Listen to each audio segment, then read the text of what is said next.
Our next and last interview of the day is Ann Reisler, and Joanne is a specialist in children's books. And Joanne, just give us a background of you as a person.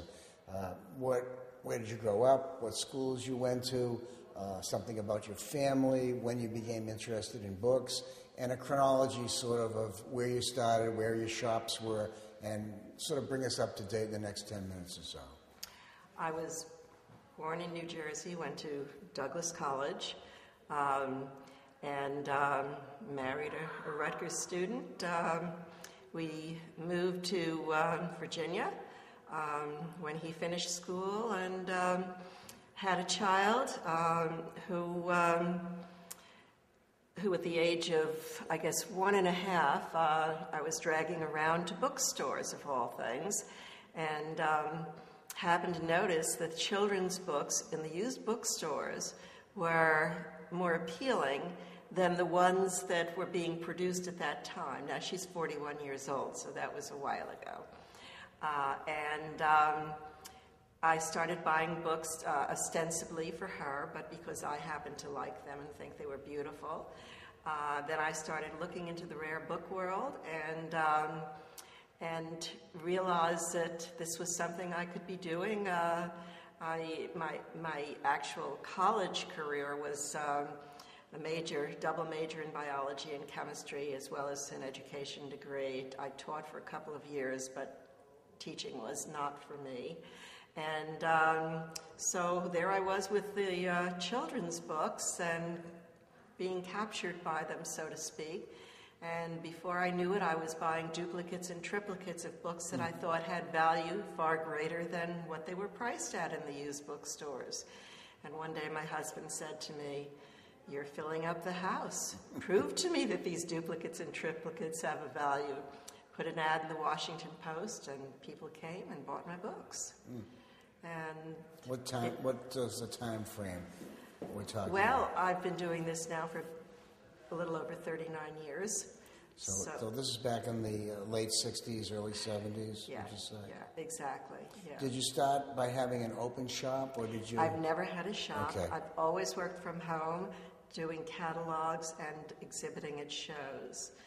Early in the career, my husband had his own company, and as such, travel to do shows was limited. We did some, but after he ran his company for 25 years, he decided that what he wanted to do was desktop publishing, in other words, producing catalogs. And so he closed his company down over the course of, say, 5 years, and while doing that, started working with me more exclusively, so to speak, because he always worked with me, building up the business. And he made a tremendous impact, not just in children's books, but in the rare book world, because he was a computer person who, with an interest in desktop publishing, was pushing the catalogs to the limits appearance-wise. And it changed how everyone else was doing their catalogs. Yeah. So we've been complimented all over the world by these catalogs, and it's in essence been acknowledged that he was the force behind the whole rare book world doing beautiful catalogs. The internet is something that we all have to live with on a daily basis. Some of the people who have been interviewed today have found it to be the foe of the bookseller. Others have found it to be the friend of the bookseller. How do you stand on this issue? Well, first of all, I have to tell you, I'm computer illiterate. My husband is highly computer skilled, so they're two extremes. I have not been pleased by what's happened with the internet and the rare book world. Many people have been stung by it because they're not knowledgeable enough to deal with it, or you can be knowledgeable and still be hurt because you're dealing with someone who's not reputable, and they'll send you something that's defective, and then they'll say, I had one person say to me, my husband's a policeman out in Oregon.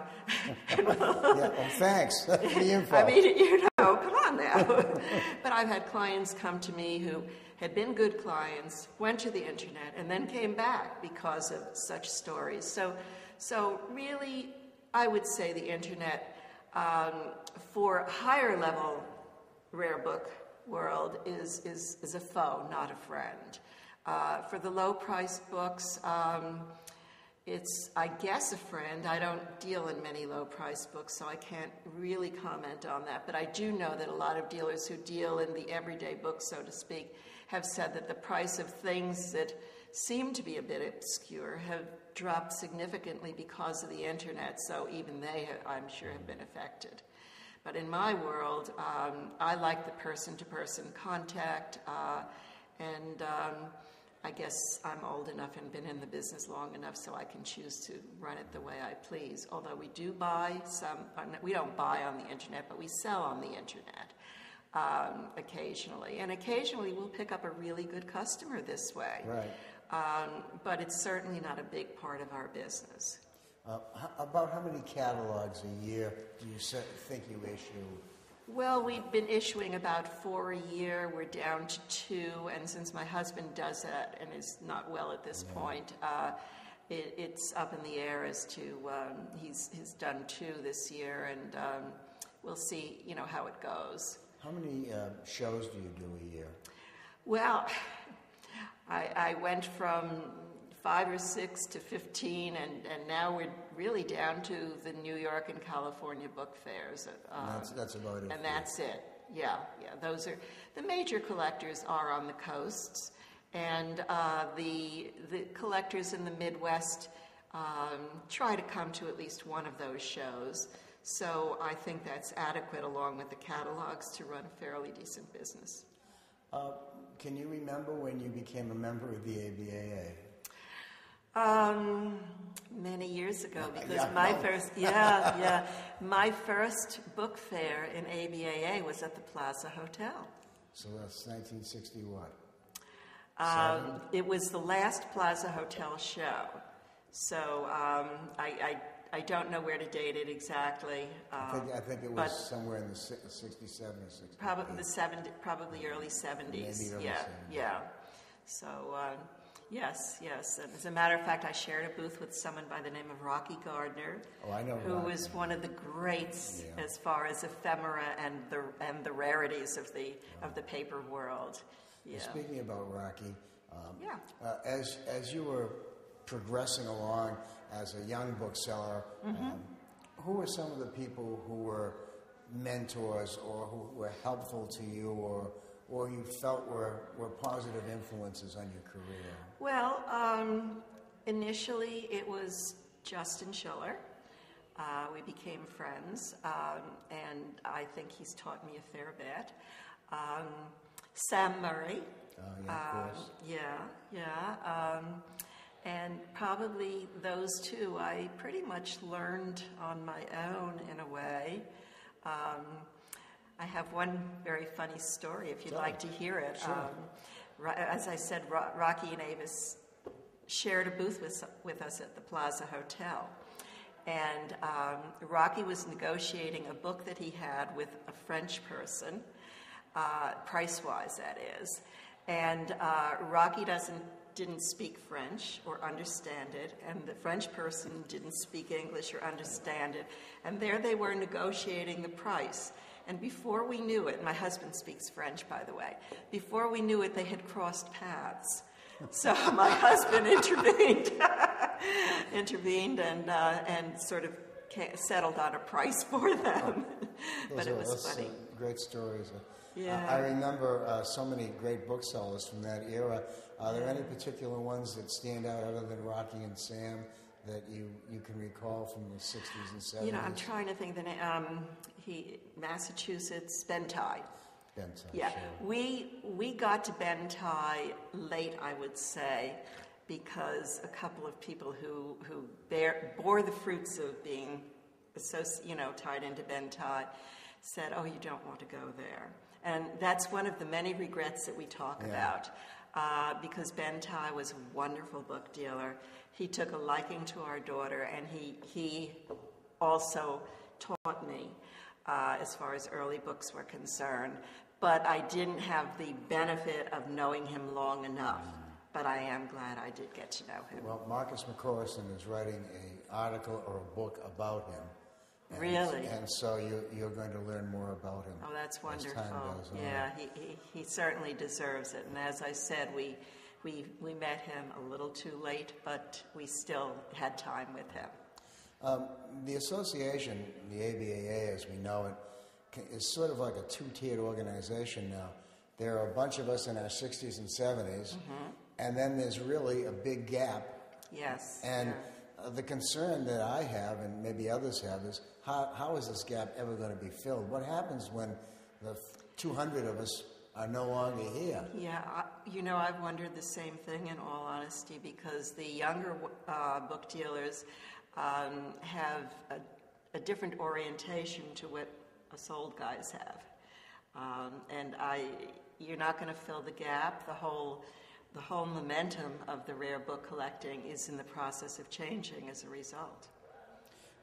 I think it's a serious problem, because if we as an association want to continue to fund the projects, we have to have a membership that pays dues. And if that membership should suddenly disappear, what do we have? Well, we are getting some new members, and I think we just have to see what happens. There's nothing more we can do about it. I mean, everyone knows about us, and knows that the ABAA book fairs are certainly the ones that attract the high-end collectors, the more sophisticated collectors. When I say high-end, I guess maybe that's not quite fair, because they don't have to be people who have a tremendous amount of money, but they have to have a sophistication of taste. And those people tend to find the ABAA people. Those are the ones they focus on. Many of them being people who have dealt some with other dealers and found that the breadth of knowledge wasn't as great for their purposes. As a old-time bookseller, you should excuse the expression. When young people or retirees come to you and say, Joanne, I think I'd like to be a bookseller, what kind of advice would you give them in this day and age? In this day and age, what kind of advice would I give them? That's a hard question. Yeah, I mean, because people have come to me and said, how do you become a book dealer?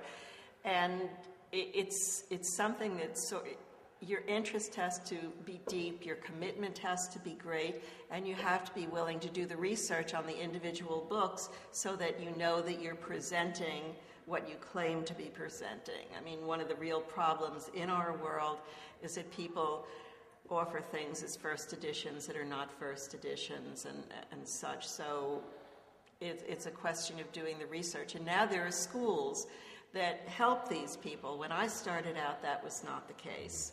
I learned on my own, learned by doing, so to speak. To me, the important thing is integrity of the dealer. That's crucial. And integrity means knowing your field, studying to learn it. Learn it however, hopefully there are people who will take, the older ones like us, will take people under wing and help them in any way we can, assuming they're willing to ask for it.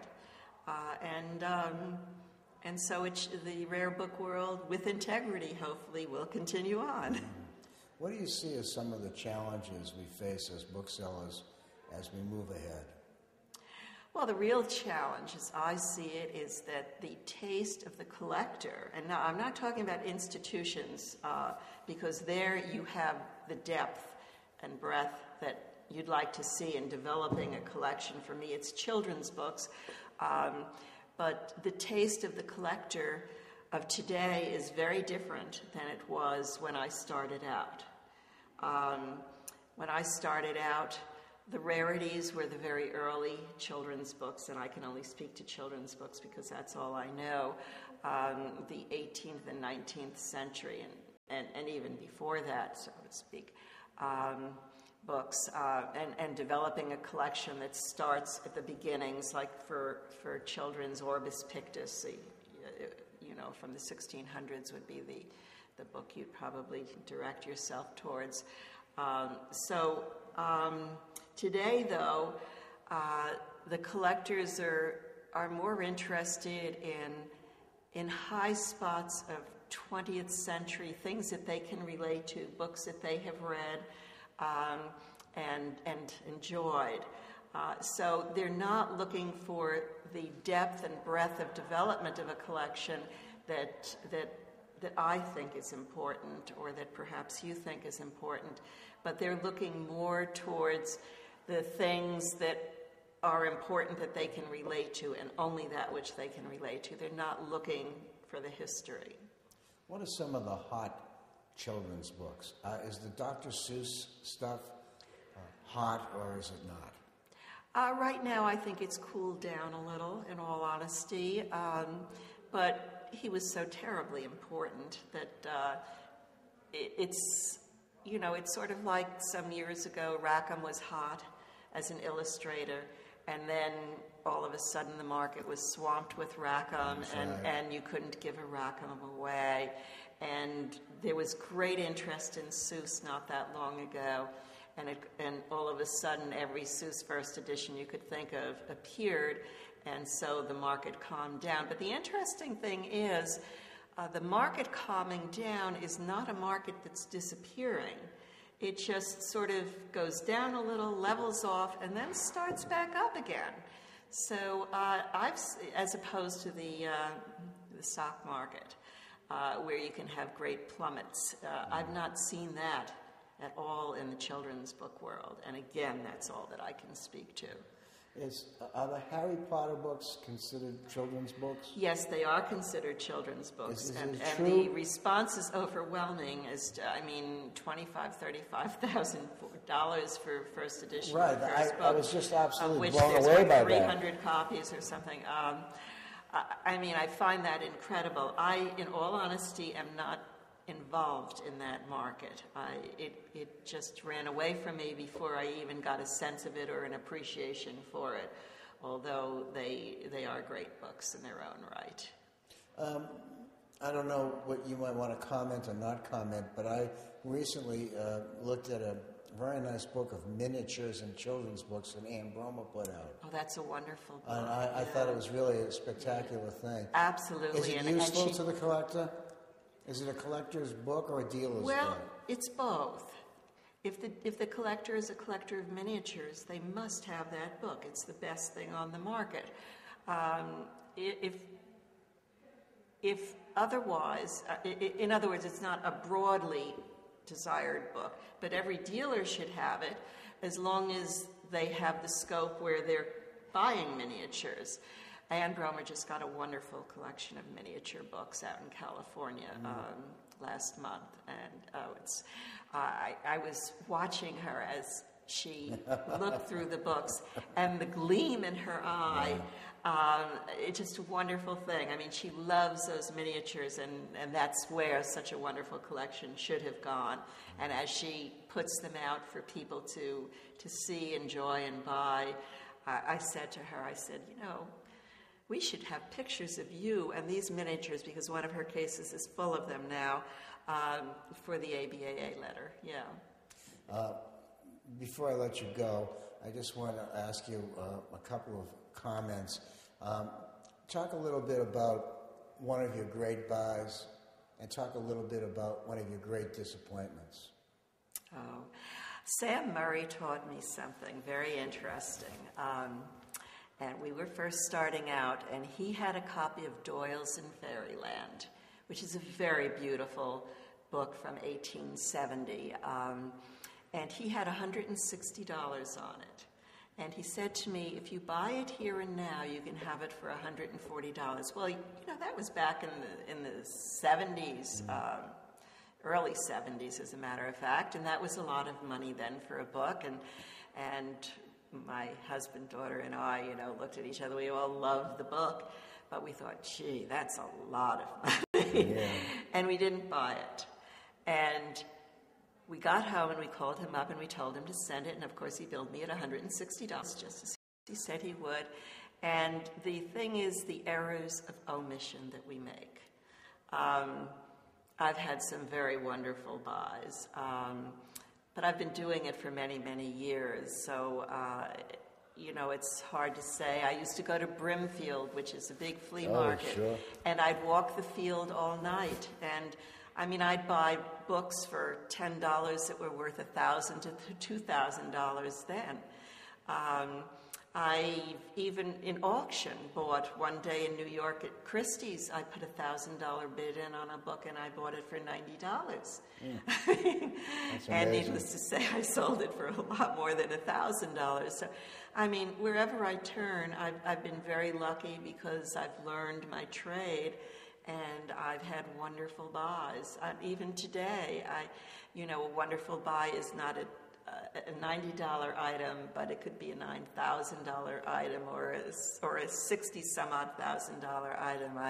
I bought a painting in London, Beatrix Potter painting, and paid a record price for it some years ago.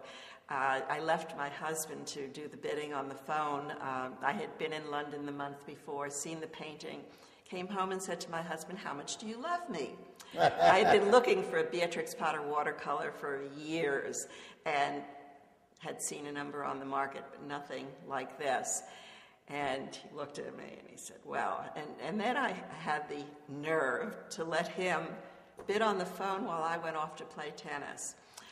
Well, it turned out I was a fifth wheel on the tennis court. Someone came who wasn't supposed to be there, so I went right home, and I walk in, and the phone is jingling off the hook. It's the London Times. And since he had paid a record price, and they had given him his name and information, so he did buy it for me. Ironically, he had checked the pound-dollar ratio just before they called him, and the dollar had gotten just a little bit stronger, so he went just that extra, whatever. Now, Justin Schiller was rather angry with us because he had flown there to buy that painting for a client.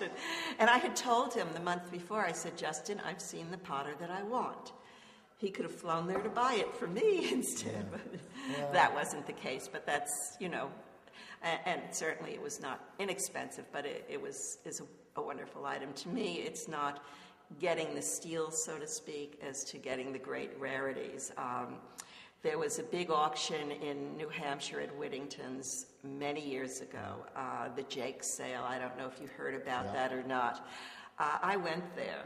I drove up by myself from Virginia to New Hampshire, which for me was venturing forth a little, leaving my husband and daughter home. And I probably spent $100,000 in the 1970s that I didn't have, so to speak, and wished I had spent more.